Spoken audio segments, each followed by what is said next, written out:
there's probably no word in the Spanish and Portuguese Western Sephardi diaspora that carries with it more weight and meaning and significance than the minhag.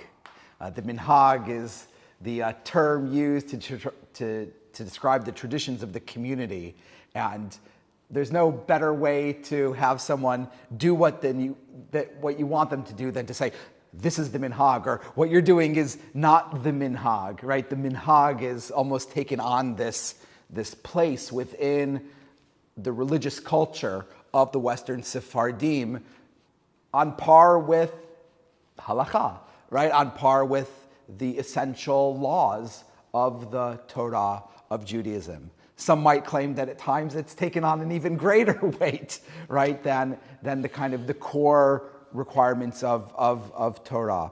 And so this lecture we're going to have today is going to be talking about what is the minhag. Yeah? Where does it come from? Right? What's the origin of the minhag? And what exactly is its value? Right? What's its function today within the Western Sephardi community? You know, of all the topics in the kind of the religious culture of the Western Sephardim, right, within this series, it's really this subject of the minhag, right, halakha, which is on some level the most kind of significant thing that we're talking about in terms of kind of the life of the Western Sephardi communities, but at the same time is somehow the least understood, historically speaking, which makes it really interesting that dichotomy between those two things, something which is so well known, but in some ways is so misunderstood, or shall we say, not fully understood, as we'll see within this talk. So let's start by taking a step back, right, and just really define the word minhag, right? What is the translation of the word minhag? Well, there's probably different words that you can use for it, and like some of the other subjects we've had in these courses about the Western Sephardim, there sometimes are different translations that have different connotations for what exactly it means, and in some sense, that's correct, because the minhag within the context of the community actually does mean lots of different things that are not all the same and have different kind of functions. But kind of on a very basic level, when you talk about minhag within Judaism at large, so on a basic level, it's typically translated as customs, right? Customs are something that we might say is minhag. So what are things that are customs? Right, when we talk about minhag, right, something which is simply a custom. A custom might be that you use a certain melody. It's a custom. It's a custom. This is the melody we use on this Shabbat, right, on this occasion. A custom may be something which is, the fact that we bow towards one another. When performing a synagogue mitzvah, right? We don't shake hands, right? That's not our custom. Our custom is that we nod, we kind of bow towards each other, right? These are things that are customs, right? This kind of, it's almost these cultural kinds of things that we do. They're not necessarily religious, right? In their origin, but they're something which is the custom of the community. And that's part of what we mean when we say the minhag. Right? Those things are also have weight, right, within our community. But there are other things, and are kind of as we go down the line, that take on greater and greater significance, at least from a religious or halakhic standpoint, right? Because there's other things that we call the minhag, which are not simply customs, but where we might say are religious traditions, right? Traditions that have a particular religious significance. Right? And so that might be things that maybe we might at first glance actually think are simply customs, but actually have religious significance to them. So for example, when we return the Sefer to the Heichal, right, when we return the Torah to the Ark, you'll notice that we walk very slowly. And if you're really paying attention, you'll notice that when we take it out, we walk very quickly. Now it's a minhag. It's not halakha, it's not like a requirement, but it's rooted in a religious tradition that says that when you take the Sefer out to read, you should rush because you want to go as quickly as possible to read it. And when you return it, you walk slowly because you're reluctant. You're reluctant to return it, right? There's a religious significance to those acts that you're doing, right? That's simply a custom. There's a reason for that custom, but at the end of the day, it's only a custom. It's not a law, right? If somebody walked back quickly, no law would be broken, right? They breached the minhag, right? Or another example of something like this related to the Torah service is that when you are called up to the Sefer, you should take the quickest route possible, right? So whichever side of the synagogue you're sitting on, you should enter through those stairs, right? It doesn't matter which stairs it is, but it's whichever one is closest to where you are sitting. And when you finish, you take the opposite stairs down, right? And again, the idea is because then that means that you're taking a longer route back to your seat. So it's that same idea. It reflects that idea that you want to quickly go to the Torah, but when you walk away from it, there's a reluctance to doing so. Most people not pay any attention. Maybe people in the community may not always even understand that that's why that's the custom. That's simply what they do, right? But there is a religious underpinning to that minhag, right? And so that's a different kind of minhag. It's a minhag that has like religious rationale to it. And then you have another kind of minhag, which is a minhag that's associated with a halakha, right? With a law. With a law. What do I mean by that? If it's a law, it's not a minhag. But it is, because sometimes when you have areas of halakha where there might be different opinions about what is required. And in a sense, and you may have different communities that do different things. So in a sense, and it's the way we use it, right? We might say it's our minhag to follow this approach, right? To do it in this way.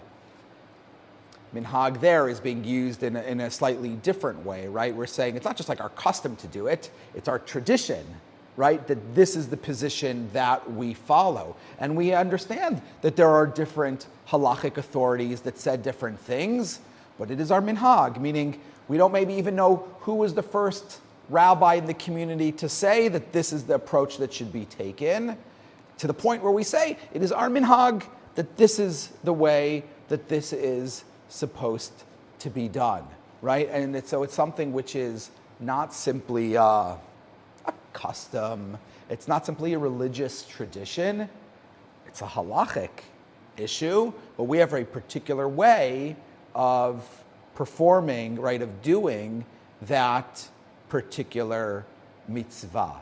Right? So for example, it may have to do with when we say a bracha in the synagogue. So you'll hear sometimes when someone is saying a bracha, they'll say Baruch atah Amonai, and people say Baruch Hu Baruch Shemo, right? Blessed be his name, right? Now, there are, in different communities, sometimes that is not said, right? Because it's considered to be an interruption in the middle of a bracha, in the middle of a blessing, right? And if it's a blessing which is being recited on your behalf, right? Like the bracha when we read the Megillah, for example, right? Or when reciting Hallel, some people say, oh, in those kind of brachot, you shouldn't say Baruch Hu Baruch Shemo because it's interrupting your blessing. But the practice of the Spanish and Portuguese Jews is that you do say Baruch Hu Baruch Shemo, even at those brachot. Whenever you hear a bracha, you hear the name of God, you say Baruch Hu Baruch Shemo, right? And that's something where there is a halakhic debate about that, but it's our minhag, right? It is the practice of the Western Sephardim to do so. Now, you can go through these various things, and sometimes, and this is one of the things that will be interesting, is sometimes there sometimes is this presumption of like Ashkenazim do one way, Sephardim do it the other way. But that is not always the case, and that is something we often find within the Western Sephardim, that it doesn't necessarily always follow that what you might find today to be the dominant practice within Sephardi communities at large is necessarily the way that it's performed within the Western Sephardi community. And so there may be things that we do different than other Sephardim. For example, right, the soft covers, the soft mantles on the Torah. In most Sephardi synagogues, the Torahs are in a hard case, right? That's just, one example. You can find lots of them where we do things that are a bit different. And that's led some people to say, oh, it must be that the Western Sephardim have been influenced by the Ashkenazim. That's not correct. It's not correct. It's one of the things I want to talk about within this lecture, to say that even within Spain, there were different traditions, right? There were different traditions even in Spain, and that's something we'll return to a little bit later. But what I wanted to just start out by saying is that, when you say minhag, the minhag, there's really lots of different things that you're talking about. All of them are shall we say, valued and celebrated within our community, but some of them from a halakhic standpoint almost become requirements, right? If it's something which is like a minhag to follow a particular halakhic view, well, because of a policy within the halakha of minhag hamakom, right? This idea that like the custom of the place is the custom, right? You're almost like compelled to follow that particular way of doing it. But when it comes to things that are like properly just customs, like a melody and things like that, there is a lower amount of halakhic requirement. But even with those things, there are, shall we say, religious traditions that say that no, if this is kind of even the melody that people are familiar with a particular holiday, it's almost a requirement to do it, right? Because there's something that's really powerful about those minhagim, where they're the texture of our life, right? Think about, the food you eat. You could just have a piece of chicken and rice, but it's the flavors you put on it that make you feel like, one kind of cuisine or a different kind of cuisine, that bring back memories of your childhood or make you think of the place that you've been to, right? So the flavorings can have a real impact on, right, the experience, right, on the flavor of things, and right. So there's something that's also really valuable and important and precious about even the custom minhagim, in addition to obviously what I might call the religious or halakhic minhagim, right, the halakhic traditions of the community. And that's why, in general, we do have this idea that these things are meant to be preserved. And in fact, there is even an approach which I was referring to just now, minhag hamakom, which says that if somebody comes to a place and those are the minhagim in the place that they go to, that to an extent it becomes incumbent upon them to follow those minhagim.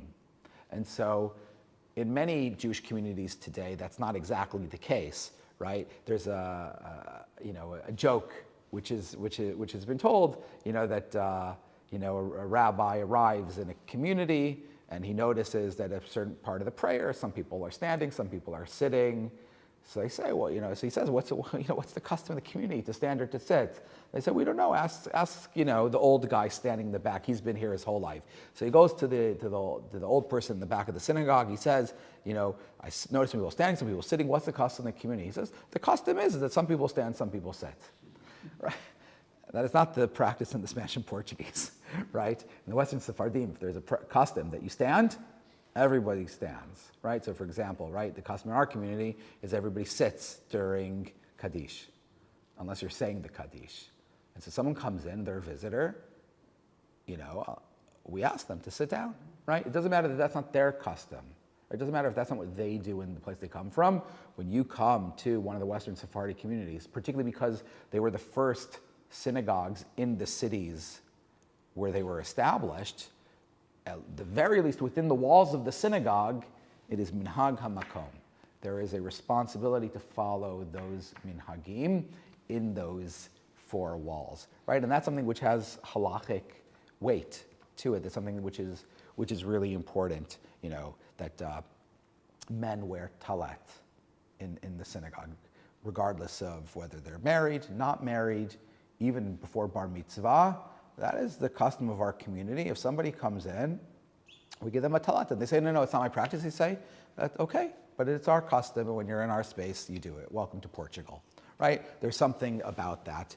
So that idea, which you don't find in other Jewish communities, but it's still been preserved within our community, which is something which is significant, even the fact that we have minhag hamakom, because most Jewish communities today don't have it, because most Jewish communities have been uprooted in the past 100 years, and everyone's been thrown together. So most communities are mutts, right? They're kind of a mixture, and it's who's ever leading the service that day. That's the way they do it, right? And it can flip between different Ashkenazi customs, sometimes even between Sephardi and Ashkenazi, depending on what's going on. Not at Bevis Marks, right? Not in the Western Sephardi synagogues, right? There, those things are preserved and are expected to be followed. So let's take a step back then, yeah, and let's talk about the minhag, right? Our minhag, right? Talk about the minhag of the Western Sephardim. So there's different things within the Western Sephardi tradition that I would say fall under the category of the minhag. So one of them is the liturgy, right? The actual prayer book, the actual text of the prayers, right? Our prayer book is somewhat different than other communities' prayer books, right? Other communities' sidurim, right? Now, there are broad stroke similarities between the Western Sephardi liturgy and other Sephardi communities. It's obviously has some more significant differences between Ashkenazi communities, but even other Sephardi communities, our liturgy is at times a little bit different, right? So part of the minhag is the actual liturgy itself, right? The exact language of the prayers. Even though if you really look at broad strokes, the prayer book of all Jewish communities are fundamentally the same, even Ashkenazi and Sephardi, but there are kind of peculiarities or particular kind of formulations of certain sentences within the prayers that are distinct to the Western Sephardi community. For example, not saying the second paragraph of Aleinu, right, is something which is distinct within the Western Sephardi community, right? In most Jewish communities, there are two paragraphs to Aleinu, right? In our community, that's not the case, right? That's just one example, right? And that's one of the things that's different, and that the reason that many Western Sephardi communities publish their own prayer books. Because you can't just go to a regular gift shop and buy it, because it's not the minhag of the majority of other Sephardim, certainly not Ashkenazim. And so if the Western Sephardi communities want to have modern prayer books, they need to publish them themselves, right? And that's something which is a core element of the minhag. Another part of the minhag, and there's the part that obviously many people know about, is our music, right? There's a very strong musical tradition associated with the Western Sephardim, and there's a certain cadence to the music. So sometimes even over the centuries, you may have had new melodies that were written, but they tend to still fit in with the style of the Western Sephardim, right? They almost feel like, Renaissance Italy, right? Kind of feel to the music. But there's certain melodies we use on the High Holy Days, on certain festivals, right? On Shabbat, is it the Shabbat before Rosh Chodesh? There's a different, right? There are nuances to the melodies, and certain melodies are used at particular occasions. I remember one of the former ministers at She'erit Yisrael in New York, Rabbi Chaim Angel, said to me on one occasion that if he walked into the synagogue with his eyes blindfolded, he would probably be able to tell you which Shabbat throughout the year it was. that there'd be some difference, something about that service that on that Shabbat that was like slightly different, that would like identify, which Shabbat it had been, because maybe there was a special melody because it was the Shabbat before Purim. So there's always some slight differences, and so that's something which I would say is kind of part of the minhag.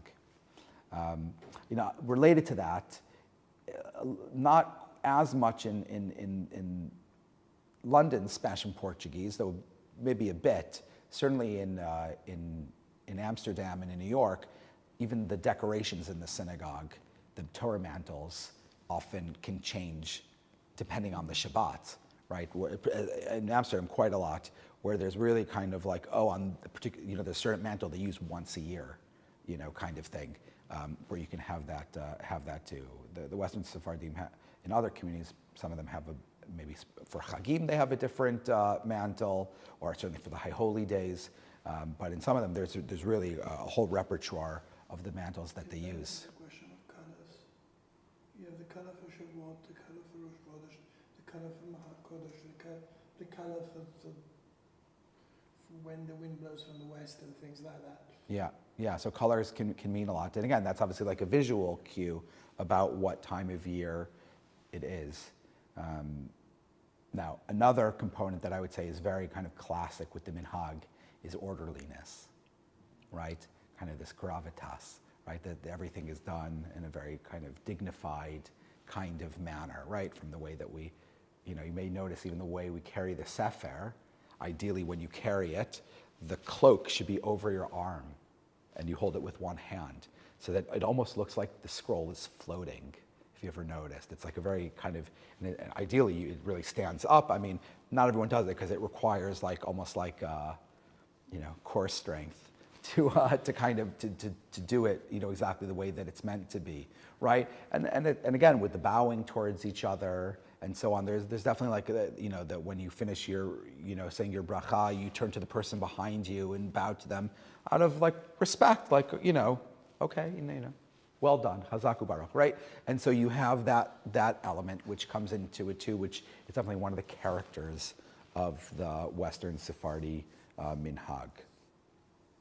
Another one, and this I alluded to already, right, is the values, right? Is sometimes even within the way things are performed, is that they reflect certain values, right? So I said going quickly or slowly reflects a certain reverence for the Torah, right? And so even within the minhagim, there are things that are done in a way because of a value system that underpins them, right? And with every minhag we have, there's often a different rationale for them. You may have seen I have a series on the customs of the Spanish and Portuguese Jews, which, for those of you watching this online, and everyone here, right, you can watch them, and in them I describe how the custom is done, but also the reasoning, right, the rationale behind that particular custom, because those things are actually, at least to me, make it so beautiful, right? Because there's a reason that it's being done a particular way. There's a value that's driving its performance, and we don't have the capacity in this class to go through every minhag. There's so many nuances to the customs that are really beautiful.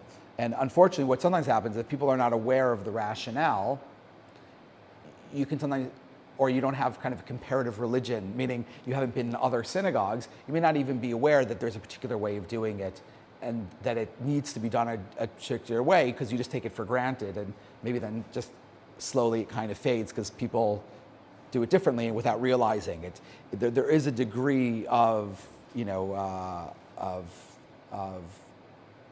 intentionality necessary in order to preserve these things, where you need to be aware we're doing it this way, because it's unique to us, and there's a reason that it's being done this way, right? It gives it greater ability to maintain it, but obviously it also makes it more meaningful to those who are doing it. So it's worth it to kind of understand those values. And I would say one other component that's kind of interesting about the minhag is a particular lack of influence of Kabbalah, of Kabbalistic traditions there are within the Jewish world many traditions that originate, in 16th century Safed by the Kabbalists. Some of them have even made it into our community, like Kabbalat Shabbat, yeah. But many of the elements haven't made it into the Western Sephardi tradition, and so that's like another thing where you'll find that, things that tend to kind of have a particular Kabbalistic significance that might be common in other communities are not found within the Western Sephardi community. So there's definitely a kind of a intentional rationalism, or anti-mysticism that's found within the Western Sephardi tradition. Okay, that's the minhag. We'll return to it a bit more later. Now, halakha, Jewish law, yeah. So I've had this question actually asked to me on many occasions. They say, is there a minhag for halakha? What do they mean?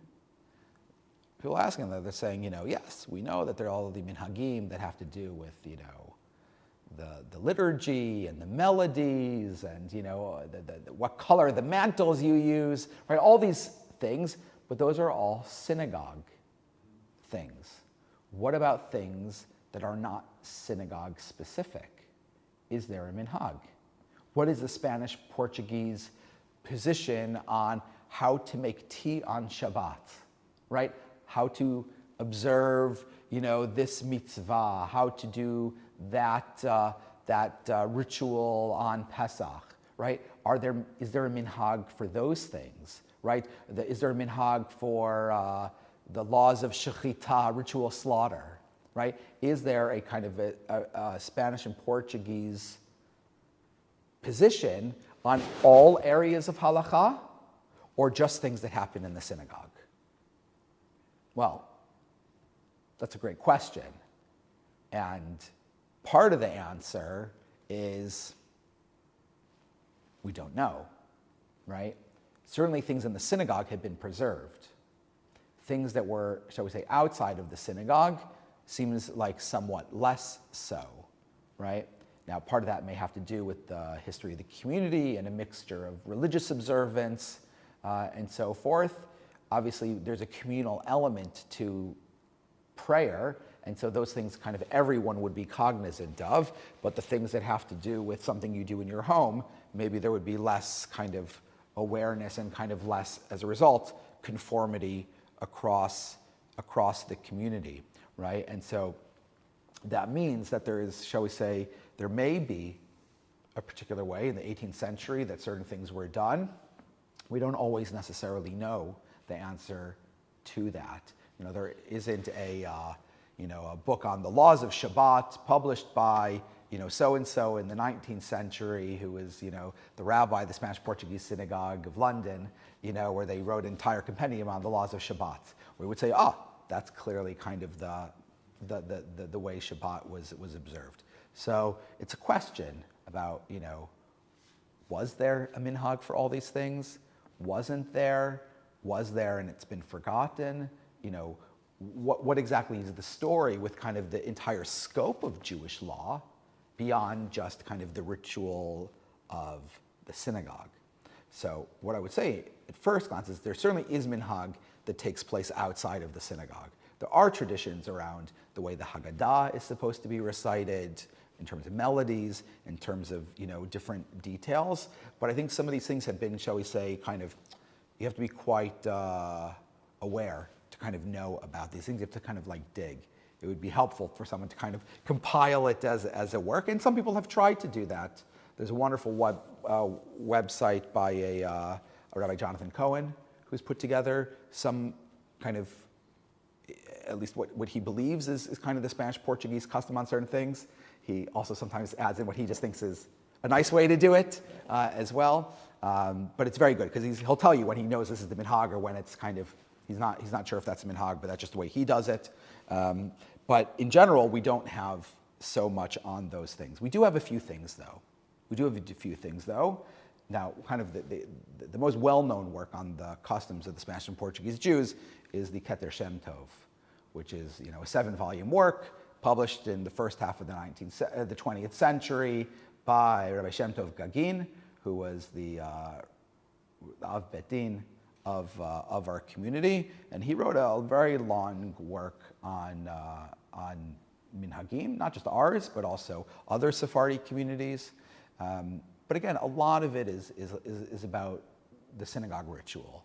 A lot of it is kind of those types of things.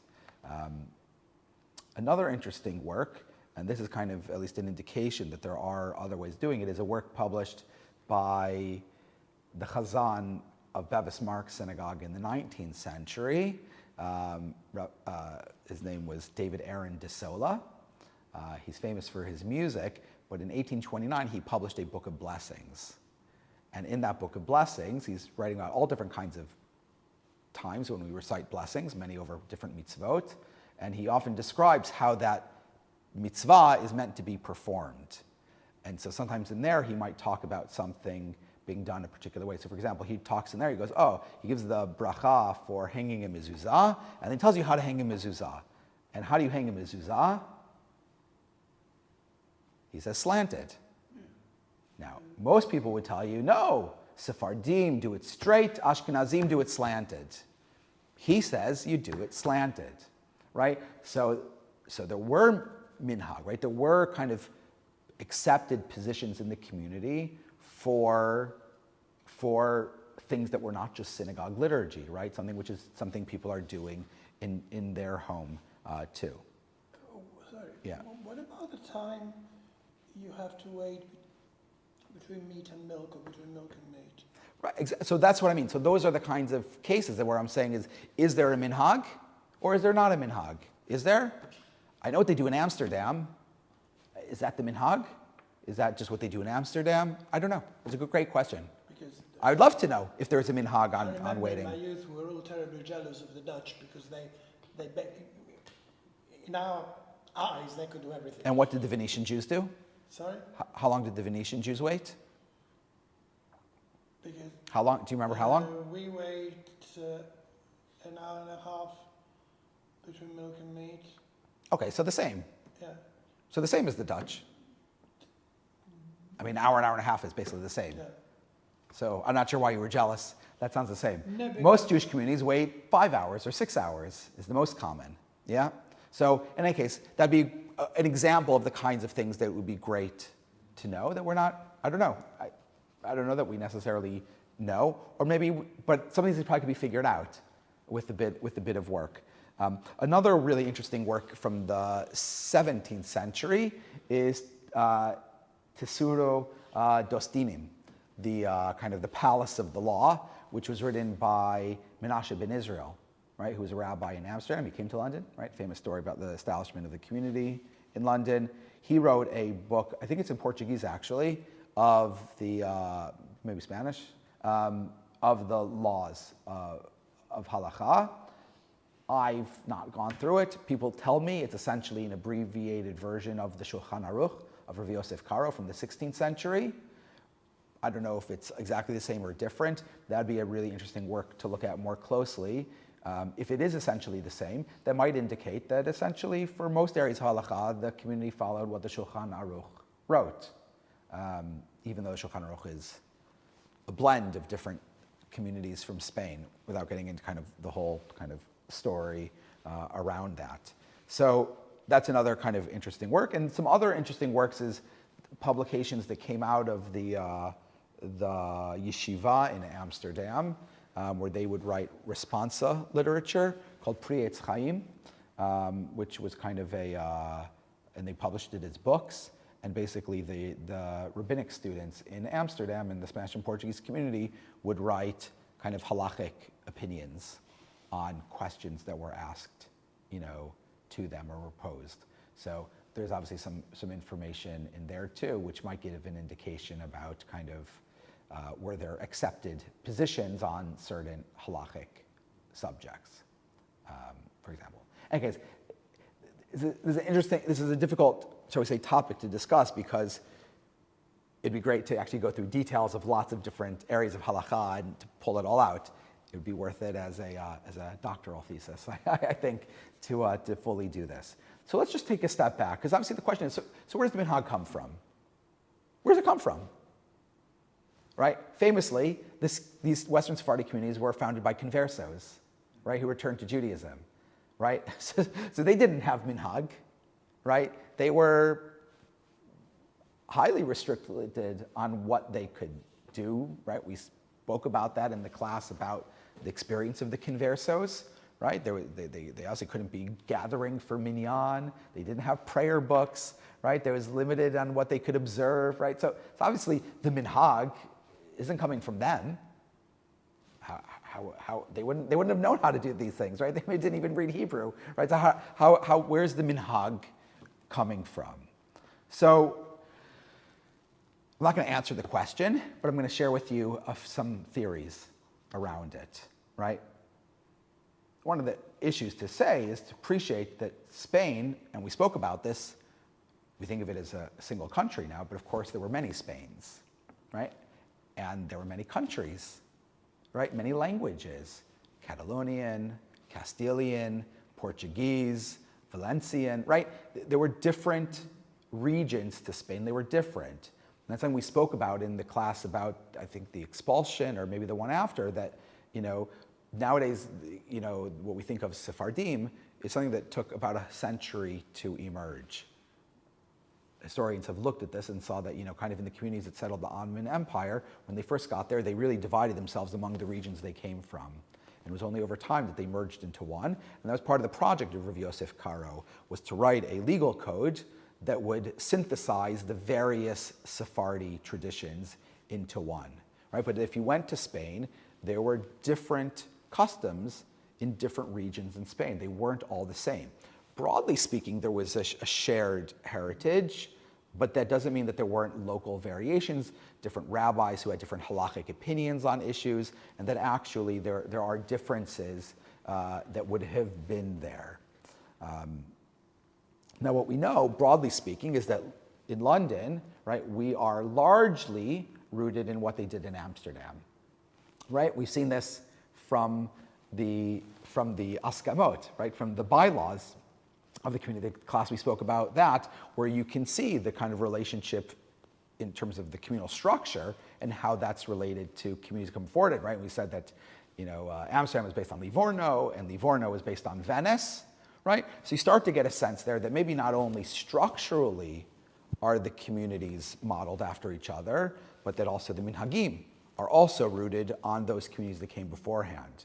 And what that means, if you go back early enough, you can get to communities that existed already in the 1500s, that were perhaps established by the Jews that left Spain at the time of the expulsion.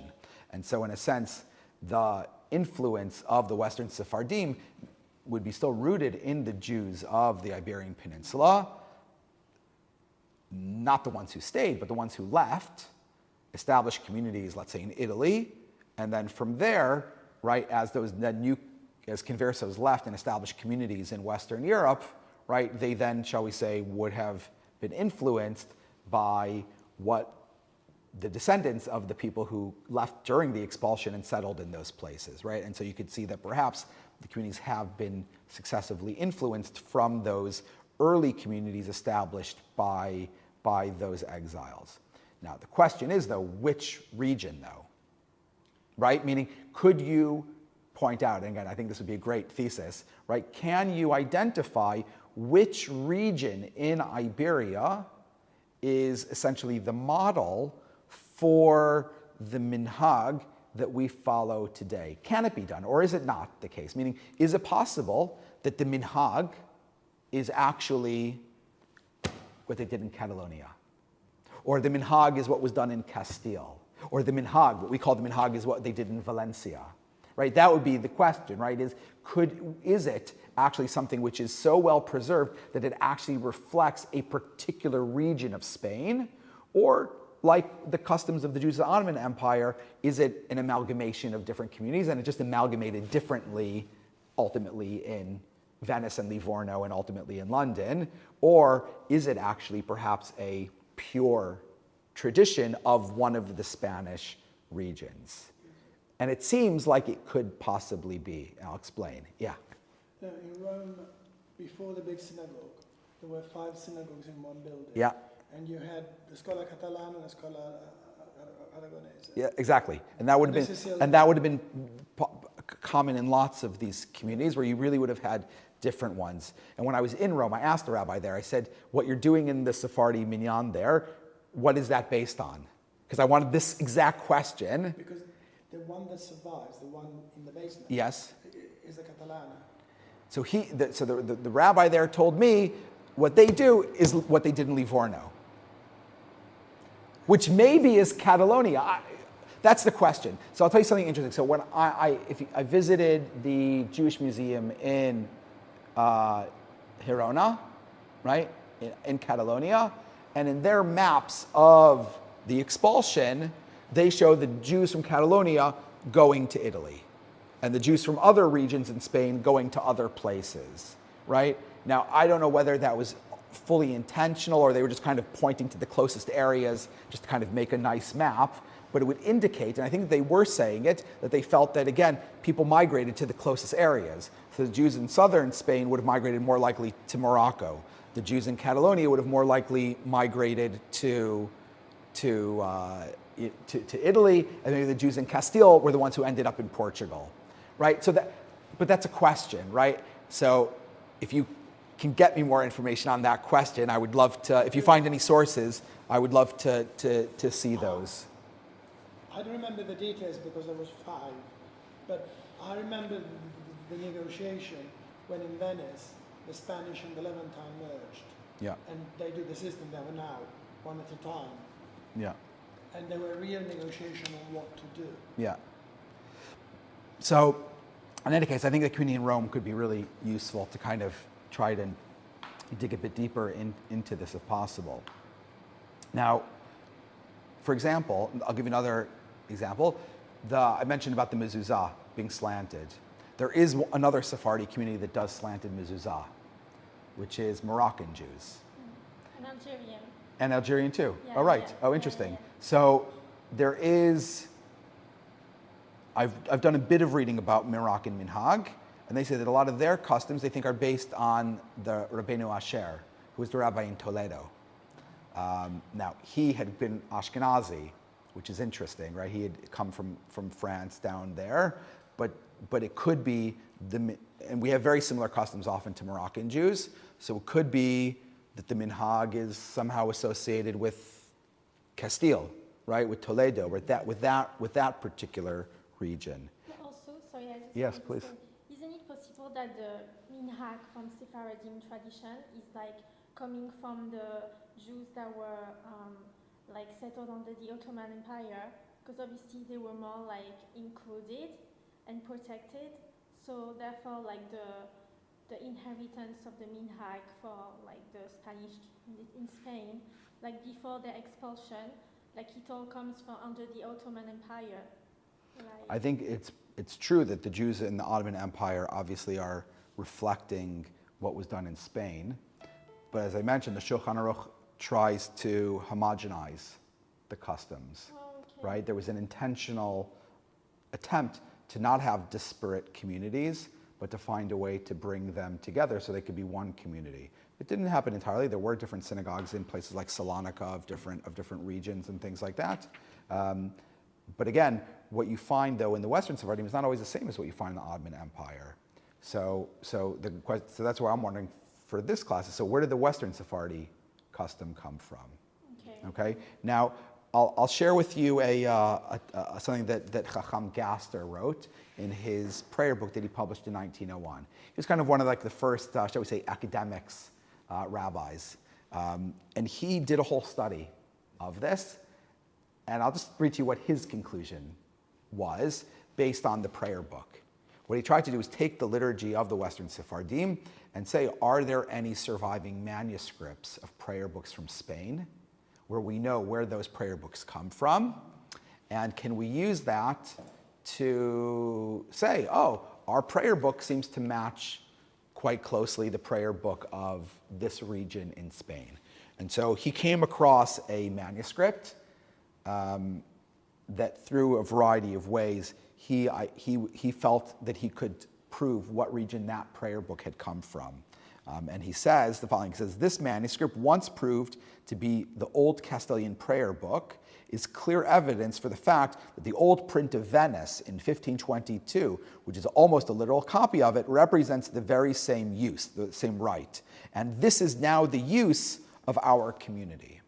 So at least according to Chacham Gaster, the minhag, or the liturgy of the Western Sephardim, is the same as that of Venice in the 16th century, which he claims is the same as what they did in Castile, right? So what he's at least claiming is that essentially at the very least, the prayer book is the Castilian minhag, is the Castilian tradition, which is different than what I was saying before about maybe being Catalonian, right? He was saying, no, this is a Castilian thing. Now, he's writing in the early 20th century. It could be we have more manuscripts nowadays, and maybe people would say something different. I haven't looked at, there's other scholarship on the particular manuscript that he was looking at that he identified as Castilian. It'd be interesting to know if other scholars have since looked at that prayer book and associated it with a different region of Spain. Again, it's something which requires work. But so he kind of, in his work, tries to say that what we do in our community is rooted in the Castilian tradition.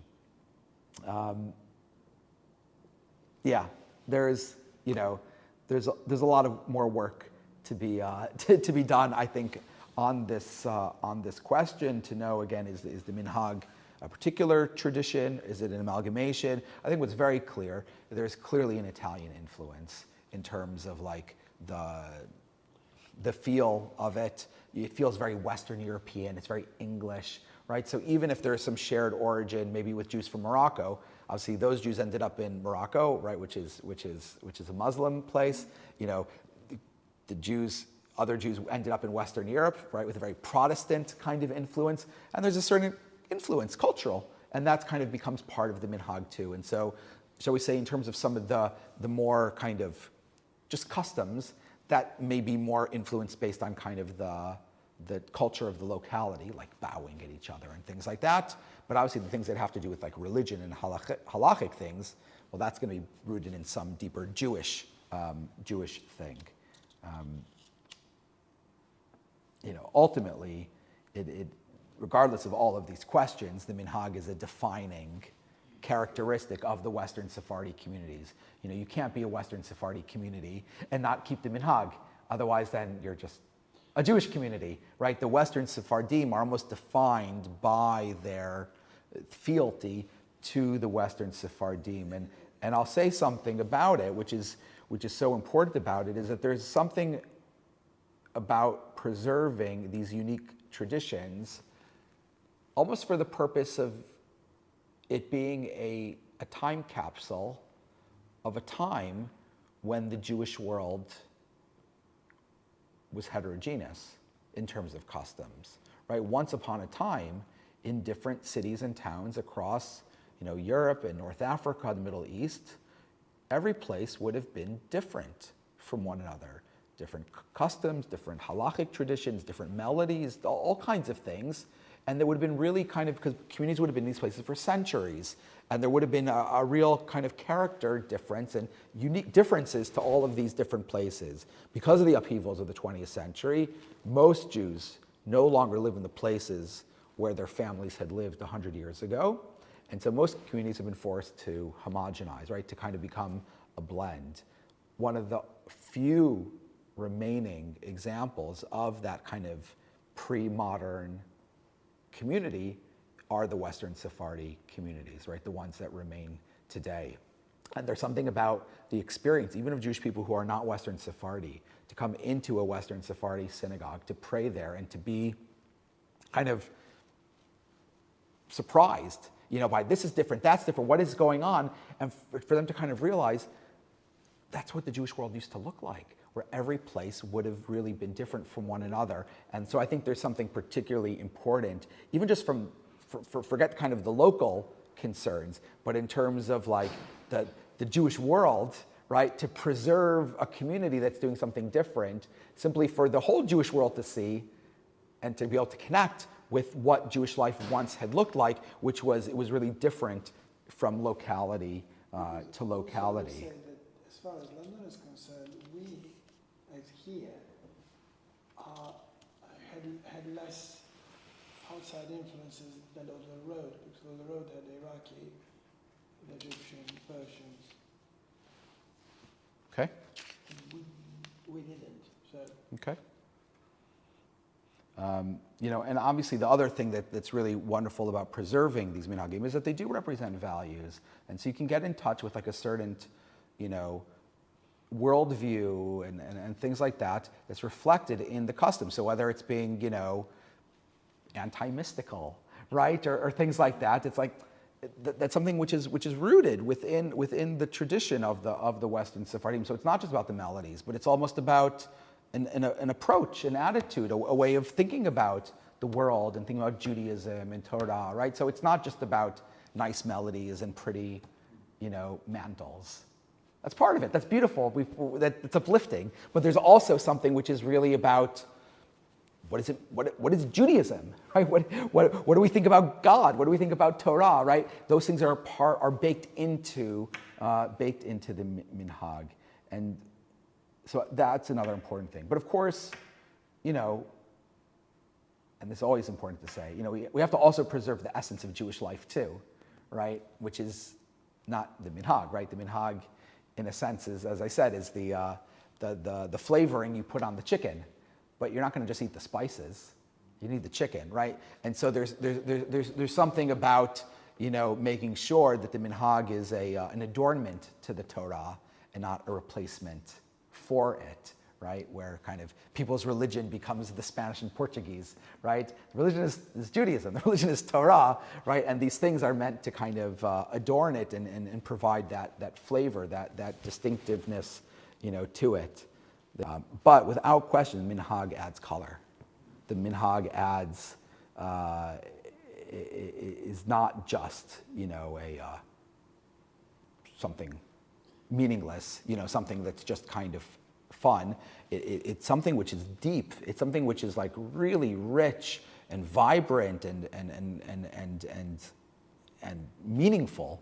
Has real teachings and lessons and values that are contained in it.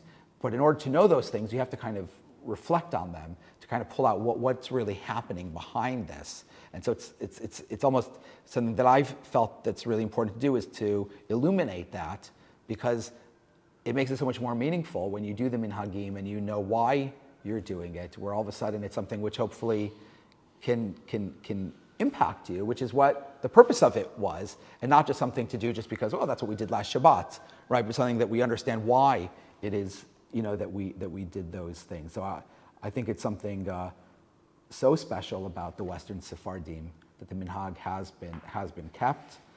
It's something that always requires a degree of vigilance, in order to preserve it. But hopefully it's something which is not done with kind of, you did that wrong, right? But something which is done with joy, because it's something which is meant to kind of really to enhance our religious experience, whether it's in the synagogue where we're most familiar with it, or, as I believe it probably also is, are elements that also relate to kind of the home and other aspects of Jewish life. The Western Sephardim, for a variety of reasons, have obviously experienced also upheaval and scattering and things like that. I think there's a need to kind of gather it all back together and probably put it into a new work that could allow people to kind of really access it and have a richer Jewish life that's rooted in the minhag that goes even beyond the boundaries of the synagogue itself. So please God for a future project. Of course, this is one of the most important parts, or when we think of the religious culture of the Western Sephardim, is of course the minhag and halakha of the community. Thank you. The song Bendigamos, Amen Ya. Bendigamos. Bendigamos is actually a recent innovation. The first origins of it are the late 19th century, maybe in Livorno, but kind of comes up in Curacao. It kind of spreads from the Caribbean to North America, and then kind of in like the 1930s, 40s makes its way over to London. So it's not something which is like an ancient, it's actually a newer piece. It could be that it's rooted in something which is older, like some other song that maybe was similar. But what is for sure about it is the melody. The melody for it is the same melody we do for Azia Shir. That's a very ancient melody. That melody also appears in Moroccan communities.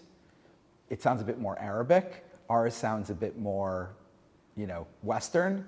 But whenever we have the same melody between both communities, that tells you that its origin is probably Spain itself. And then kind of as Jews moved to different places, it changed its character. I've heard some people say they think it comes from the temple, right? That it's really an ancient melody. I don't know. But the melody of Bendigamos is a very important melody, even if the song itself is maybe not as ancient. But people love it. So at this point, it's part of the minhag. You're welcome. Yeah. There's a Spanish and Portuguese booklet with the minhag in the synagogue. Yes. Which I read years ago, and I thought, well, this is all very interesting. Why is it this? Which you kind of explained a bit this evening. But it's a booklet telling you what to do rather than why it is like that. Yes. Which I suppose could be expanded. And that's the guide for the Parnasim. Exactly. Yeah. My question about it though is this: why are there so many differences between Bevis Marks on the one hand and Northern Road and Wembley on the other?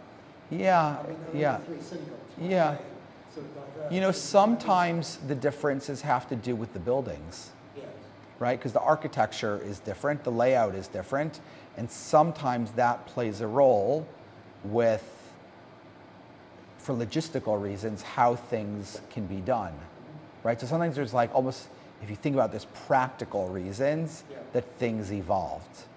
Now you add to that the fact that, different, this thing Silvano was referencing, that obviously Jewish people from different places have joined the community over the centuries. And so it could be an element of kind of a bit of emerging with some other communities that have come to be part of those communities. Oftentimes I think people like to say, they think that, what they do Bevis Marks, that is all correct. And anything they do at Lauderdale that's different is something that Lauderdale Road changed. It's not necessarily always the case. It could be certain things that Lauderdale Road has preserved. And for whatever reason, it changed at Bevis Marks. I have one particular example in mind for that. But yeah, it could be otherwise. Oftentimes, I would think if it's the same community in the same building, that's probably a better preservation than a community that moved buildings. On the other hand, that was a larger community, so sometimes larger communities can more effectively preserve things than a small community where maybe out of necessity things change because you're a smaller community. So yeah, things change. And so I don't know that any community can say, what we do is exactly the same that it's always been. Things do change, but I would say, yeah, and maybe in different communities there's been different attitudes around what kind of change is acceptable or not. There's certainly things that have changed in the community. We say Birkat Kohanim on Shabbat. That wasn't done before the 1970s. So there are things that have been changed intentionally as well.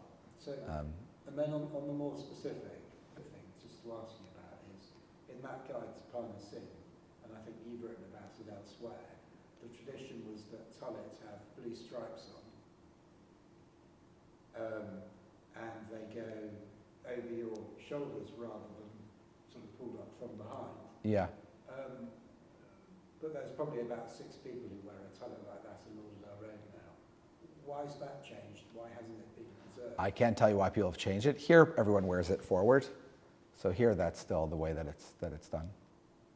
It just seems to me it's a bit odd that if there was something that was worth preserving that's been written down, it's kind of slipped. Yeah. Because it's hard to draw it back. Well, there is slipping is probably part of the explanation, because the talet in the Spanish Portuguese was silk. Yes. And obviously silk is now no longer readily available, and so people have wool. That's played a role in terms of the way you wear things too, because obviously silk is slippery, and wool. So sometimes there's practical things that come into play with some of these things too. But I agree, that's a nice thing to preserve. Okay, no, it's just kind of interesting.